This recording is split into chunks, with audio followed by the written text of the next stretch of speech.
নম্বর প্রশ্নে রয়েছে একটি কঠিন বর্জ্যের উদাহরণ হলো হাসপাতালে ব্যবহৃত সিরিঞ্জ, পয়ঃপ্রণালীর বর্জ্য, বাতানুকূল যন্ত্র থেকে নির্গত সিএফসি অর্থাৎ ক্লোরোফ্লোরোকার্বন, কোনোটি নয়। এটার উত্তর হবে হাসপাতালে ব্যবহৃত সিরিঞ্জ। এটাই যে চারটে অপশান রয়েছে তার মধ্যে সঠিক উত্তর। 7 নম্বরে রয়েছে কঠিন বর্জ্য থেকে যে গ্যাস উৎপন্ন হয় বা পাওয়া যায় তা হলো কার্বন ডাইঅক্সাইড, জৈব গ্যাস, মিথেন, অ্যামোনিয়া। এটার উত্তর হবে মিথেন।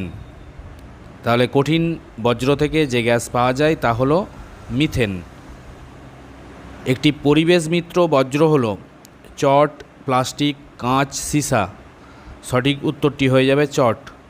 পরিবেশ মিত্র মানে পরিবেশের কোনো ক্ষতি করে না। পরের প্রশ্ন, ডিডিটি কী প্রকার বর্জ্যের উদাহরণ? অপশান আছে কৃষিজ, চিকিৎসা, গৃহস্থালী, পৌর। উত্তর হয়ে যাবে কৃষিজ। ডিডিটি কৃষিজ বর্জ্যের উদাহরণ।